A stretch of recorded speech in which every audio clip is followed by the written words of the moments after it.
Bonjour et bienvenue dans votre émission Derrière le CV, l'émission qui vous inspire et vous guide vers l'excellence. Aujourd'hui, j'ai le plaisir de recevoir ici dans ce plateau Monsieur Russell Mature. Russell, bonjour. Bonjour, comment ça va? Russell, vous êtes cyber business développeur avec plusieurs années d'expérience dans plusieurs sociétés françaises ici et avec un brillant parcours. Pouvez-vous nous parler un petit peu de votre métier et en quoi consistent les missions qui rythment votre quotidien? Très bien. Alors, effectivement, merci de m'avoir invité à l'émission. Aujourd'hui, en tant que cyber business développeur, le métier consiste à accompagner mes commerciaux sur le terrain, mais également en dehors pour évoquer une stratégie business collaborative avec l'ensemble des métiers de la sécurité et de la cybersécurité. À savoir, on va travailler sur l'écosystème de nos clients, les enjeux qui animent l'écosystème de nos clients, les cas d'usage spécifiques à leur métier et évoquer effectivement la sécurité et la cybersécurité autour de ces sujets. Au-delà de ça, moi je vais travailler avec les différents partenaires en place chez SFR Business pour monter justement des structures avec des plateformes as a service, avec du service, entre autres SFR Business, notre valeur ajoutée sur la partie ICT globalement. Au-delà de ça, c'est également faire monter en compétences des commerciaux SFR Business sur la partie ICT et notamment sécurité, cybersécurité. Vous connaissez SFR par le nom et le renommé Télécom. Bien sûr. Malheureusement, très peu sur la partie ICT. Et mon enjeu aujourd'hui, c'est de développer justement cet axe de valeur ajoutée ICT globalement et faire fructifier ça. J'imagine que c'est un gros challenge. C'est un très gros challenge, effectivement. Très bien. Et du coup, je sens qu'il y a de la partie technique, je sens aussi il y a la partie fonctionnelle à travers du commerce. Comment on peut pallier les deux, avoir vraiment cette casquette technico-commerciale pour exercer ce métier? Exactement. Alors, on va l'aborder, je pense, un peu plus tard. Cet aspect justement d'où je viens, ce process. Bien sûr, on va revenir sur cette partie formation, d'accord. Et au-delà de ça, effectivement, le métier actuel, il est technique et à la fois commercial. Et pour pallier ça, il faut avoir quand même un vernis technique. Connaître les produits. Et également un vernis commercial. Connaître la relation du client, évoquer des breaking points chez le client. Enfin voilà, ces aspects-là sont vraiment importants. Et j'essaye de mélanger, on va dire, ces deux mondes. C'est pas facile. C'est vraiment un enjeu bien spécifique. Mais c'est vraiment l'enjeu que j'ai aujourd'hui. Et quelle est votre vision globale du rôle de la cybersécurité pour les entreprises? Alors aujourd'hui, c'est un enjeu clé. Au-delà de ce qu'on appelle réglementation, mise en place justement de gouvernance et de suivi au quotidien, vous avez les impacts derrière chez les clients, notamment avec une cyberattaque. Aujourd'hui, personne n'est protégé, même si on met à disposition des enjeux techniques ou également des enjeux un peu plus gouvernance, de suivi terrain. Les risques, ils sont partout. On va pas pouvoir couvrir un client comme un autre. Et puis, l'impact médiatique derrière est très très fort suivant les différentes attaques. Et les entreprises aujourd'hui, face à toutes ces menaces, toutes ces problématiques qu'on voit au quotidien, cyberattaques, cyberdéfense, comment vous voyez l'évolution de ces métiers avec l'arrivée de l'IA aujourd'hui qui bouleverse notre quotidien? Complètement. L'arrivée de l'IA, je vais évoquer un sujet qui est également connu de tous, c'est les Jeux Olympiques. Comment ça s'est passé? Ça s'est très bien déroulé en France, malgré les discours sur les cyberattaquants. On a vu que la couverture au niveau national a été grandement menée par les différents acteurs, notamment SFR Business en matière de télécommunications et diffuseurs également de chaînes télévisées. Au-delà de ça, je reviens sur la question de l'IA. Il y a deux enjeux forts. Aujourd'hui, ça amène pour les équipes opérationnelles de la productivité active. Donc on peut être proactif avec l'IA, on peut effectivement mettre en place des solutions un peu plus développées, plus rapides. Par contre, effectivement, si on parle de phase défensive, l'IA peut provoquer également beaucoup de cyberattaques, beaucoup de problématiques à nos clients. Et au-delà de ça, il y a également la productivité en dehors de la sécurité et de la cybersécurité. D'accord. Des enjeux métiers aujourd'hui. Oui, des enjeux métiers, parce qu'aujourd'hui, la plupart des métiers n'existent plus, mais bon, après, c'est l'évolution du monde. Donc, Exactement.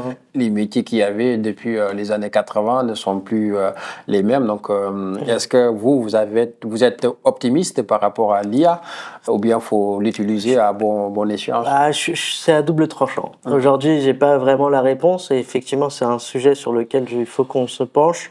Mais il y a vraiment une question sur la sécurité de l'IA, de l'utilisation de l'IA au quotidien par le business et par les métiers. D'accord. Et une question sur la rationalisation également des solutions IA. Est-ce qu'on doit utiliser toutes les solutions IA sur le marché?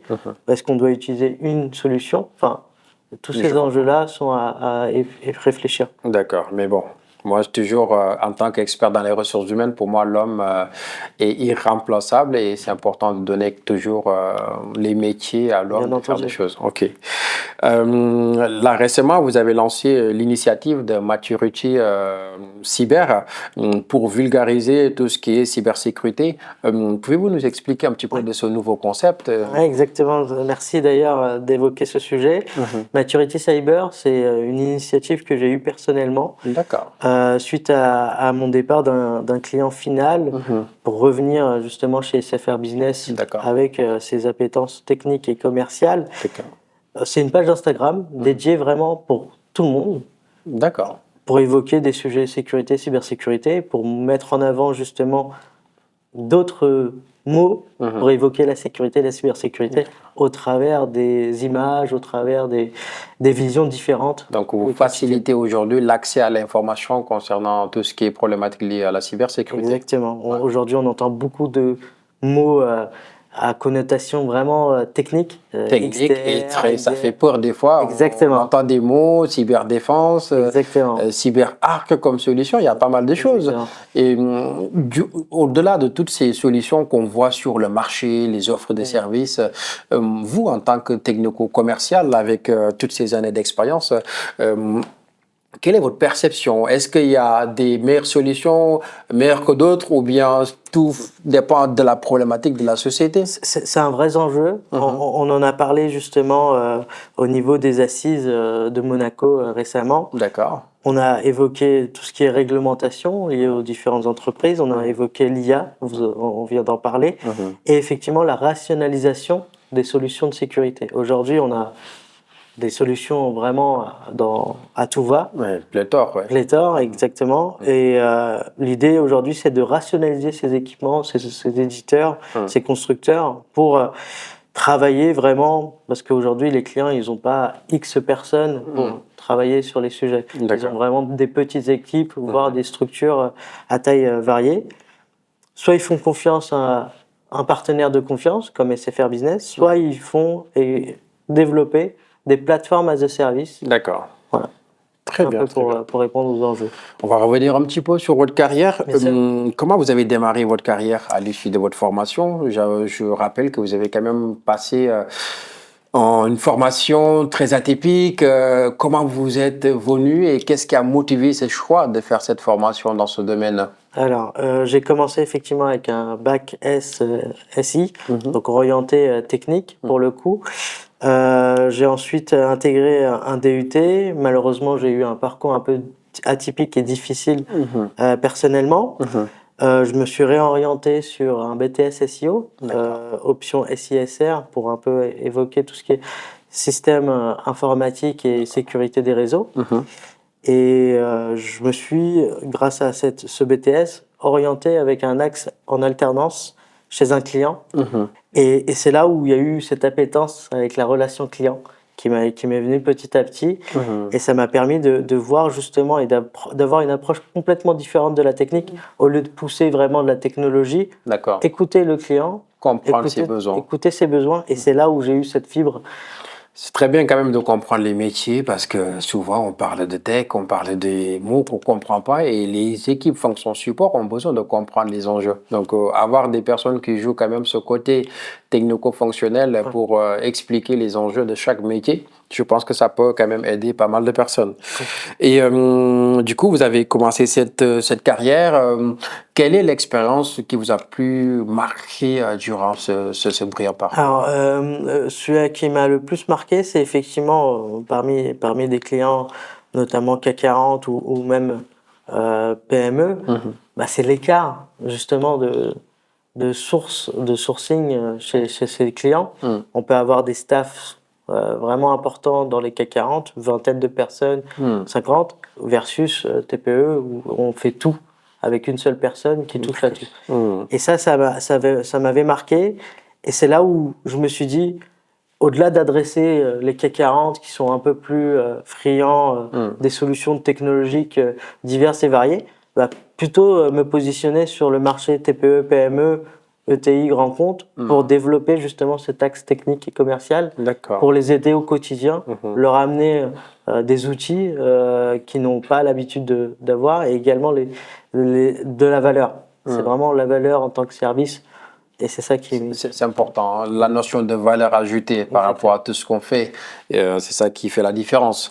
Russell, si vous pouvez nous partager votre opinion sur la gouvernance des données. Aujourd'hui, on parle beaucoup de données et les données sont protégées. Des fois, il y a quand même pas mal de menaces par rapport aux enjeux de ce monde. Quelle est votre vision par rapport à ça? Alors, elle se rapproche de tout ce qui est lié à l'IA. Aujourd'hui, notamment en ressources humaines, on a beaucoup de RH qui glissent et déposent des contenus de clients ou de recrutement sur des documents partagés comme du Google Drive, Dropbox, etc. On parle là de notion de données. Bien sûr, ouais. Et en matière de gouvernance, il y a vraiment un sujet.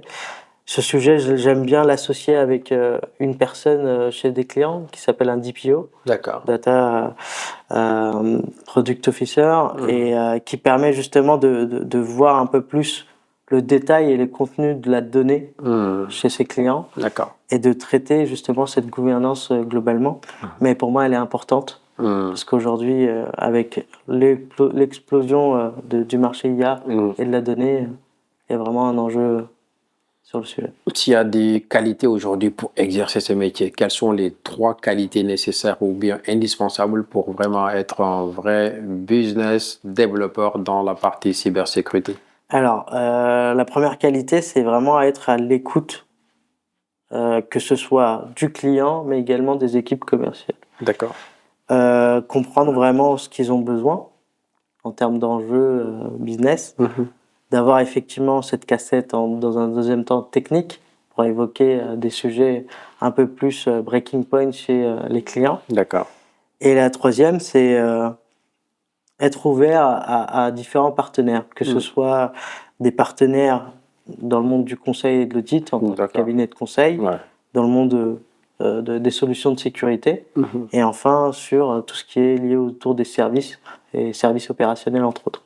Et s'il y a des conseils aujourd'hui à partager, parce qu'il y a pas mal de jeunes aujourd'hui qui sont en BTS, qui sont en train de faire leur bac, ou bien qui sont en train de faire leur diplôme d'ingénieur, qui veulent aujourd'hui forger une carrière comme la vôtre, s'il y a des conseils à donner à ces jeunes, quels seraient ces conseils? Alors, mes différents conseils, ce serait de ne pas hésiter à poser des questions, de ne pas hésiter également à se rapprocher des acteurs de la cybersécurité. Et c'est pas des geeks, hein, entre autres, et également s'ouvrir en matière d'état d'esprit, que ce soit quelqu'un qui est dans la technique ou quelqu'un qui est dans le monde commercial.